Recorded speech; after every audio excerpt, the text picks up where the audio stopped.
చాలా ఉత్సాహంగా చాలా బాగా రోజులు జరుపుకుంటున్నారు. నేను కూడా మా కుటుంబ సభ్యులు అందరితో ఇక్కడ వచ్చి దాదాపు ఎలక్షన్లు ఎవరైతే మా కజిన్స్ కానీ సిస్టర్స్ కానీ అందరూ కూడా వచ్చి అన్ని నియోజకవర్గాల్లో పాల్గొన్నారు. ప్రతి చోట కూడా బ్రహ్మాండంగా పండగ ఉత్సాహం అంటూ ఈ సంవత్సరం చాలా బాగుంది. ఎందుకంటే ప్రజల్లో ఒక నమ్మకం, అటు కేంద్రంలో ముఖ్యమైన పాత్ర రాష్ట్రంలో ముఖ్యమంత్రి చంద్రబాబు నాయుడు గారు, ఉప ముఖ్యమంత్రి పవన్ కళ్యాణ్ గారు అందరికీ క్రెడిబిలిటీ ఉంది. ఈ రాష్ట్రం రైతులందరూ అనే ఉత్సాహంగా, అందుకే మేము కూడా ఎలక్షన్ ఈ పార్లమెంట్ నియోజకవర్గంలో యువత ఎక్కువ ఉంది. వారికి యువత ఉపాధి కావాలంటే పరిశ్రమలు కావాలి. పరిశ్రమలు వస్తేనే యువత బాగుపడుతుంది. లేదంటే దేశంతో ప్రపంచం భారతదేశంలో ఎక్కడ లేని విధంగా ఏ పార్లమెంట్ నియోజకవర్గంలో కూడా 1,80,000 శంకుస్థాపన జరగలేదు. అది ఒక అనకాపల్లికి నాకు అనుకుంటుంది. నాకు చాలా గర్వకారణంగా 6 నెలల ముఖ్యమంత్రి గారు చదువుతూ మీ అందరికీ కూడా ఒక విషయం చెప్పాలి. నారా లోకేష్ గారు ఎడ్యుకేషన్ మినిస్టర్ గారు చరిత్రలో ఎప్పుడు ఇలాంటి ఎడ్యుకేషన్ మినిస్టర్ నేను చూడలేదు. గుడ్ డెసిషన్స్ తీసుకోవాలి. పిల్లలందరూ స్కూల్లో చదువుకునే వాళ్ళకి హైజీన్ ఫుడ్ కావాలి, హైజీన్ వాటర్ కావాలి. వాళ్ళందరినీ కూడా బాగా చూసుకోవాలని ఏకైక ఉద్దేశంతో రీసెంట్గానే పిల్లల మధ్యలో కూర్చొని అలా చంద్రబాబు నాయుడు గారు కానీ, ముఖ్యమంత్రి వర్యులు కానీ, నారా లోకేష్ గారు కానీ అక్కడ భోజనం చేసి ఒక మెసేజ్ని పాస్ చేశారు ఆంధ్రప్రదేశ్ మొత్తం కూడా. నేను ఎందుకు ఇంత మంచి మినిస్టర్ మనకు ఉన్నారని చెప్పడానికి ఉదాహరణ ఏంటంటే, మొన్న వేములపూడిలో మా నియోజకవర్గంలో కేజీబీవీ హాస్టల్లో మనకి అక్కడ కస్తూర్బా గాంధీ బాలిక విద్యాలయంలో కొంతమంది పిల్లలకు అస్వస్థకు గురవుతే ఆ ఇన్సిడెంట్ని తెలుసుకునేక నేను ఒక్క మెసేజ్ కొట్టడం జరిగింది ఆయనకి. ఆ మెసేజ్ని చూసి ఆ మినిస్టర్ లోకేష్ గారు ఎంత లెవెల్ మైక్రో లెవెల్ అనాలిసిస్కి వెళ్ళారని చెప్పడానికి ఏకైక ఉద్దేశంతో ఈరోజు ఈ మెసేజ్ ఇవ్వడానికి అని చెప్పి వీడియో చేస్తున్నాను. ఇది చెప్పకపోతే అందరికీ తెలియదు. ఎందుకంటే ఈ కూటమి గవర్నమెంట్లో ఒక మినిస్టర్ ఎంత బాగా పనిచేస్తున్నారని చెప్పడానికి ఏకైక ఉద్దేశంతో ఈ వీడియో చేస్తున్నాను. ఆయన ఏ లెవెల్ ఆఫ్ అనాలిసిస్కి వెళ్ళారు ఈ ఇన్సిడెంట్ మీద అనేది. చాలామంది మినిస్టర్లు ఇంత ప్రీవియస్ గవర్నమెంట్లో చూసాం. ఆ ఎగ్జామ్స్ పట్టించుకోరు, మార్కులు పట్టించుకోరు, ఇష్టం వచ్చినట్టు వదిలేస్తారు. కానీ ఈ ఎడ్యుకేషన్ మినిస్టర్ నారా లోకేష్ గారు ఏం చేశారంటే, ఆ మెసేజ్ నేను ఎప్పుడైతే పంపించానో ఇమీడియట్గా వాటర్ అనాలిసిస్ రిపోర్ట్ తీసుకురామని చెప్పారు. ఎవరన్నా పిల్లలు హాస్పిటల్లో ఇమీడియట్గా వైద్యం చేయించేసి ఇంటికి పంపించండి, హాస్టల్ మనం చూసుకోవాలి, జాగ్రత్త చూసుకోండి ఏదో నార్మల్ లాంగ్వేజ్లో చెప్పేస్తారు.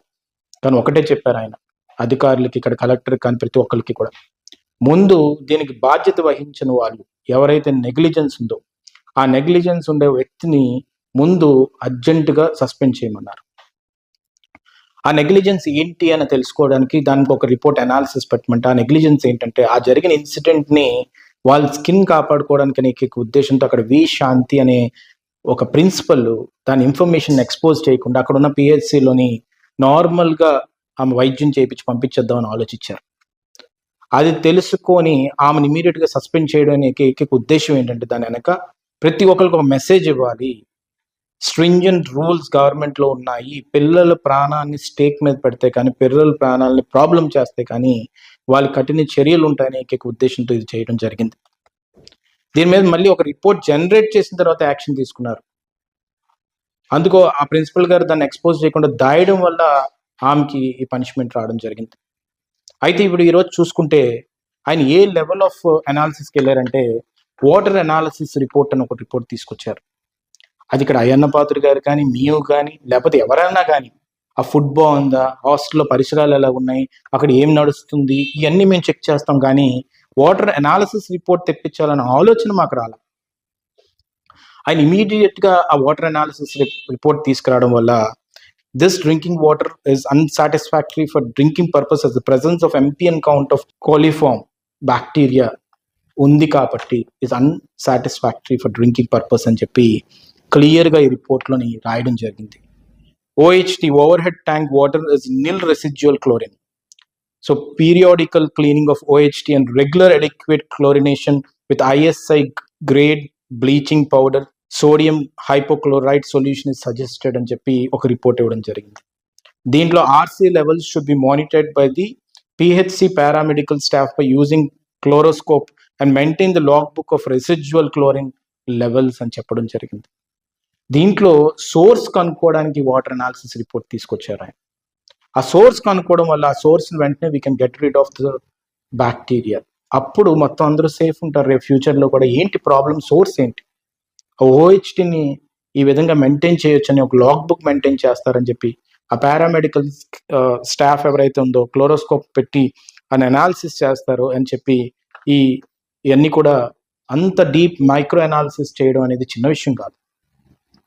ఈరోజు ఒక మెసేజ్ అవే మినిస్టర్ కాబట్టి, ఒక వాట్సాప్ కాల్ అవే మినిస్టర్ కాబట్టి ఇమీడియట్గా స్పందించి ఈరోజు ఈ ప్రాబ్లంకి ఒక సోర్స్ని కనుక్కొని దాన్ని రెక్టిఫై చేసే విధంగా మాకు ఆ రిపోర్ట్ని పంపించి దాంతోపాటు ఆ పిల్లల్ని బాగోగులు చూసుకోమని చెప్పి ఆ పిల్లలు వైద్యం అయిపోయిన తర్వాత సేఫ్గా హాస్టల్లో అన్ని పరిసరాలను కూడా ఒకసారి అక్కడికి వెళ్ళి కూడా అందరూ కూడా చూసి చెక్ చేసి దాని రిపోర్ట్ కూడా సబ్మిట్ చేయమని చెప్పారు.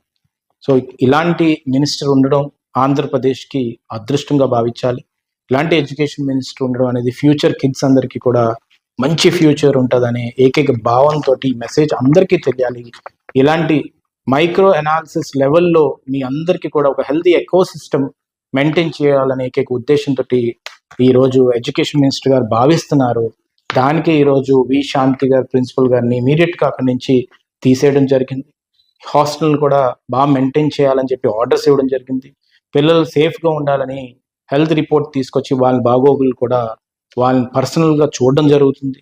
అలాగే వాటర్ అనాలిసిస్ రిపోర్ట్ని పంపించి ఈరోజు ఏ బ్యాక్టీరియా వాటర్లో ఉంది, దానివల్ల డైజెస్టివ్ సిస్టమ్లో ఏం ప్రాబ్లమ్స్ వస్తాయి, డయేరియా ఏ విధంగా ఈ సోర్స్ నుంచి వస్తుందని చెప్పి ఆ సోర్స్లో కూడా మనం క్లీన్ చేసుకొని అన్ని విధాలుగా కూడా ఓవర్ హెడ్ ట్యాంక్ని ఇమీడియట్గా చేసుకొని మనం ముందుకెళ్ళొచ్చు అని చెప్పి ఒక రిపోర్ట్ పంపించడం జరిగింది. ఈరోజు ఒక్క నియోజకవర్గంలో ఒక్క హాస్టల్లో ఇలాంటి ప్రాబ్లం వచ్చినట్టు ఇమీడియట్గా రియాక్ట్ అయ్యి ఈరోజు ఆ పిల్లల్ని కూడా సేఫ్టీ ఎకోసిస్టంలో పెట్టాలని చెప్పి ఆలోచించే ఎడ్యుకేషన్ మినిస్టర్ నారా లోకేష్ గారికి ధన్యవాదాలు తెలుపుకుంటున్నాను. Thank you.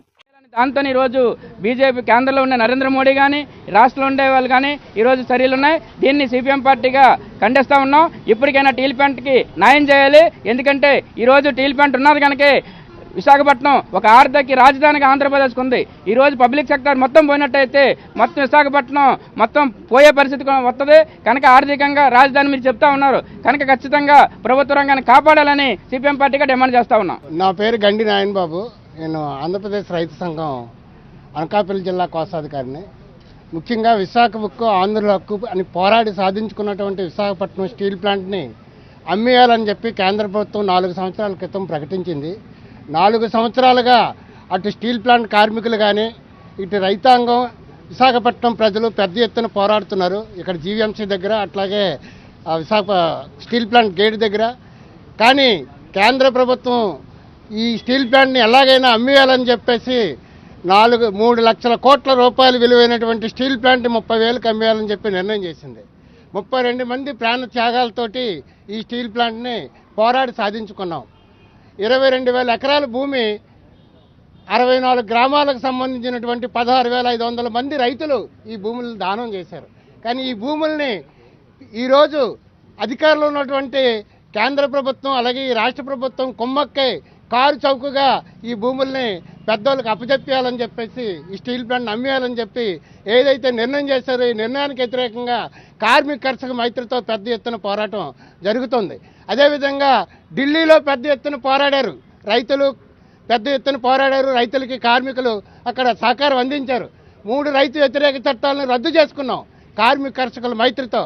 అదేవిధంగా స్టీల్ ప్లాంట్ను కూడా రక్షించుకోవడం కోసం రాబోయే కాలంలో మరింత పెద్ద ఎత్తున పోరాటం చేస్తామని చెప్పేసి తెలియజేస్తున్నాం.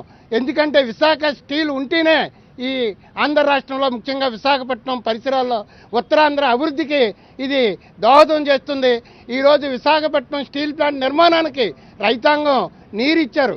ఏలేరు కాలువ కానీ ఇటు రైవాడ కాలువ కానీ నిర్మాణానికి అవసరమైన నీరునిచ్చి ఆ విధంగా విశాఖపట్నం ప్లాంట్ నిర్మాణం జరిగితే మన పిల్లలకు ఉద్యోగాలు వస్తాయని, అలాగే రైతాంగం పిల్లలకు ఉద్యోగాలు వస్తాయని, ఆ విధంగా ఉద్యోగాలు వచ్చినటువంటి వాళ్ళని ఈరోజు నిరుద్యోగులుగా చేసి వీఆర్ఎస్ తీసుకుని బయటికి పొమ్మని చెప్పి ఏదైతే ప్రభుత్వం నిర్ణయం చేసిందో, మేనేజ్మెంట్ నిర్ణయం చేసిందో దీన్ని మేము తీవ్రంగా వ్యతిరేకిస్తున్నాం.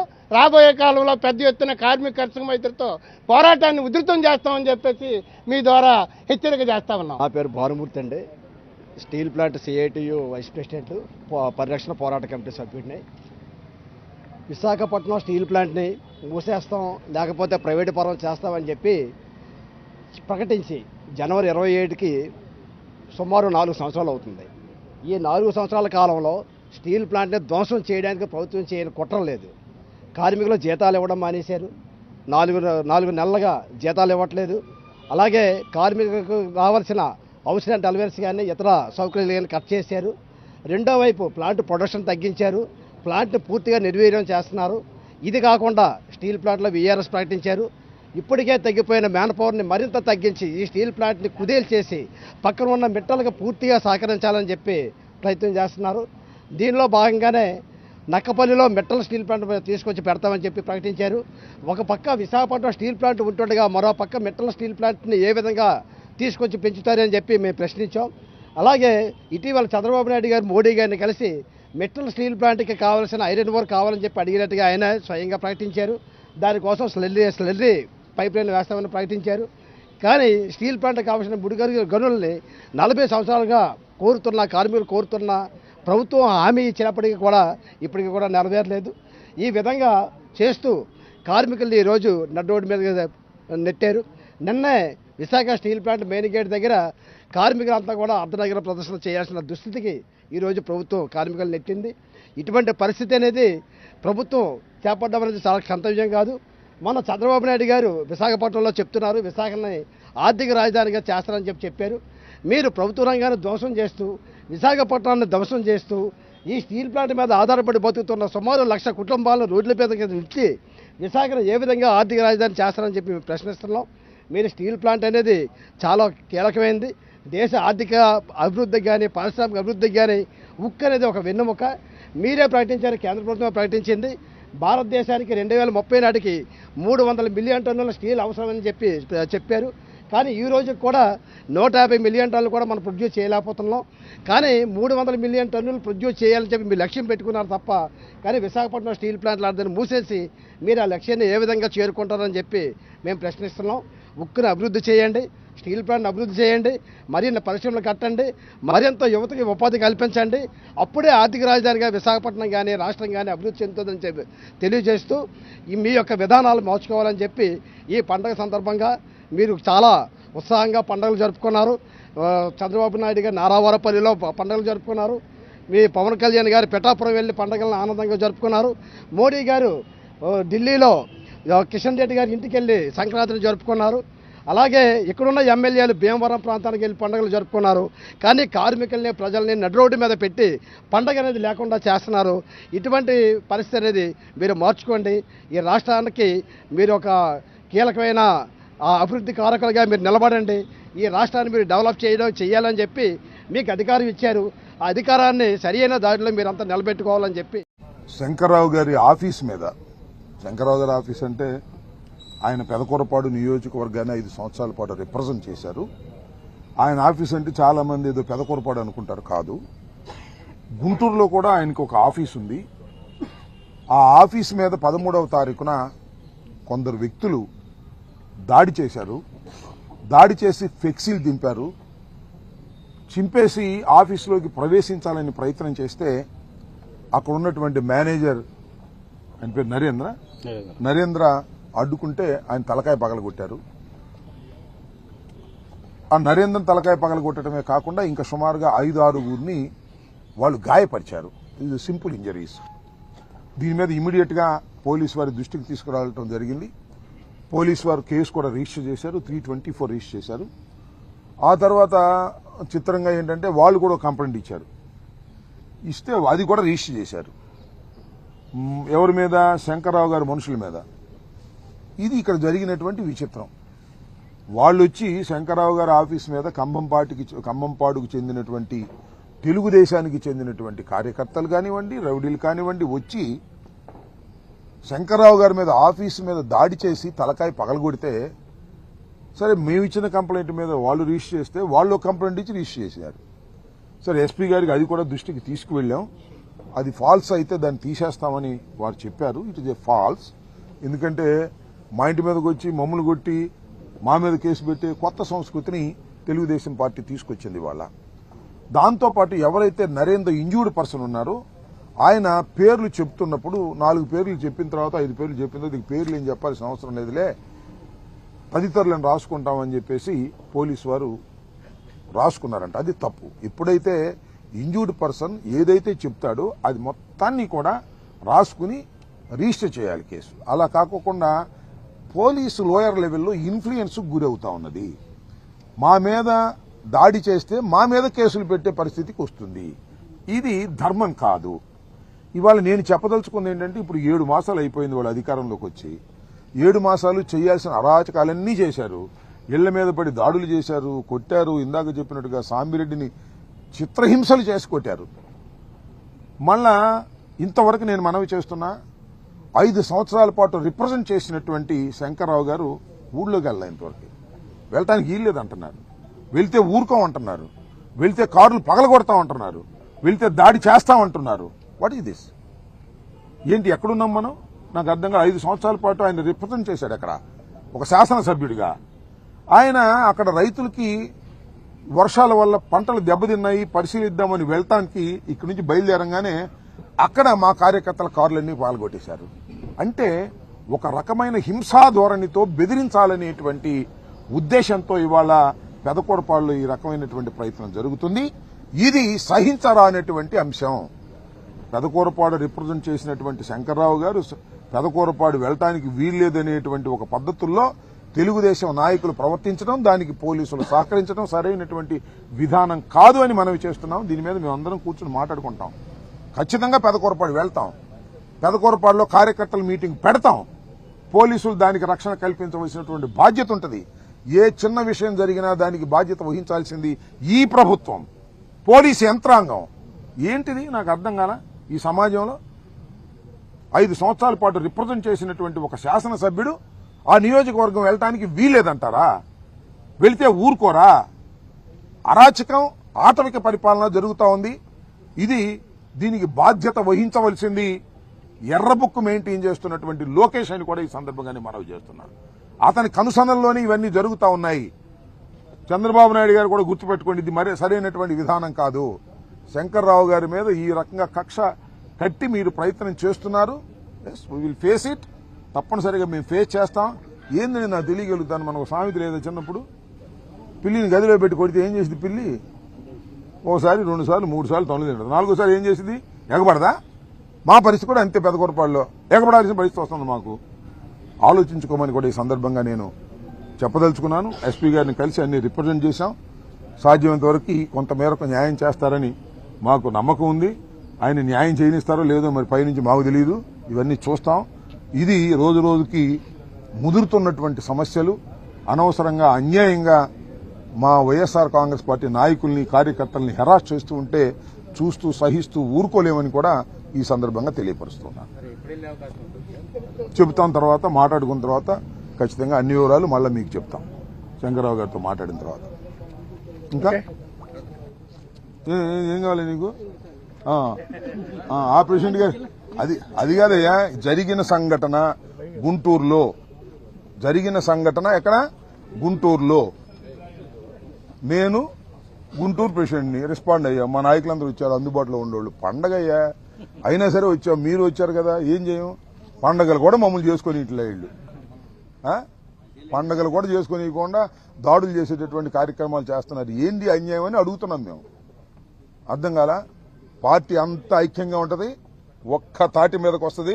గుర్తుపెట్టుకోండి, అందరం కలిసే ఉంటాం, కలిసే పోరాటం చేస్తాం, దుర్మార్గాన్ని ఎదుర్కొంటాం. ఖచ్చితంగా ఈ తెలుగుదేశం చేసే ప్రతి తప్పిదాన్ని కూడా ప్రజల ముందు ప్రజాకోర్టులో పెడతాం, న్యాయస్థానాల్లోకి వెళ్తాం.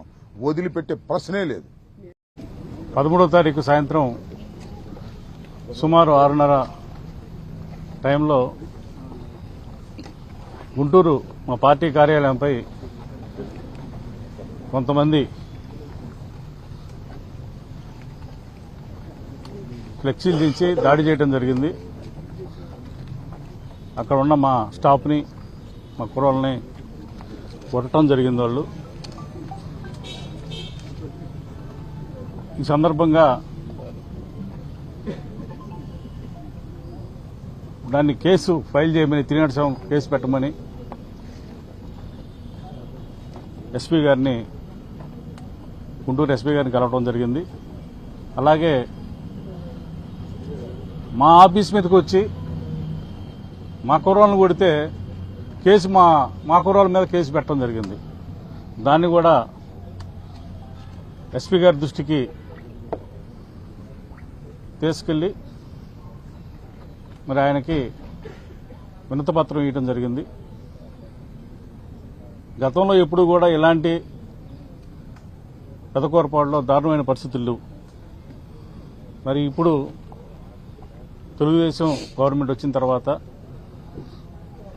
మరి కొన్ని నియోజకవర్గాల్లో అయితే ఎవరి పనులు చేసుకుంటున్నారు.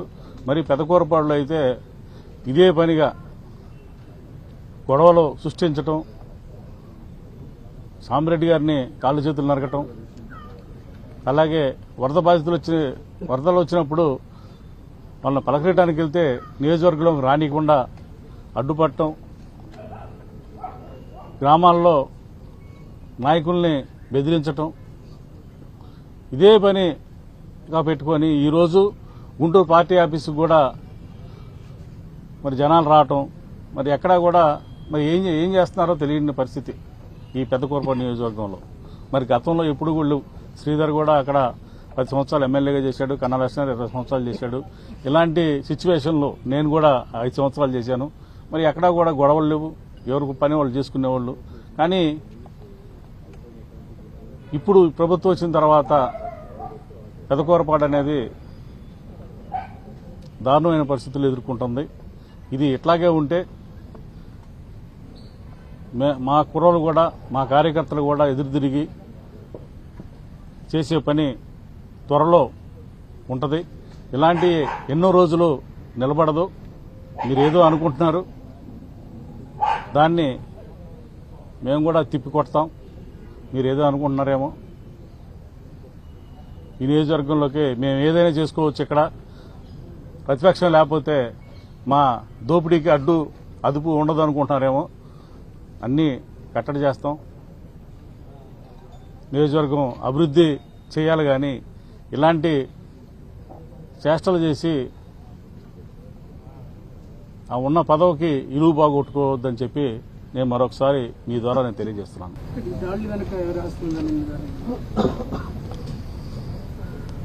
ఇప్పుడున్న అధికారంలో ఉన్న వాళ్ళే చేపిస్తూ ఉంటారు. అధికారం ఉందా, ఎవరికి ఉంది, వాళ్ళే చేపిస్తారు. క్లియర్గా తెలియట్లేదా?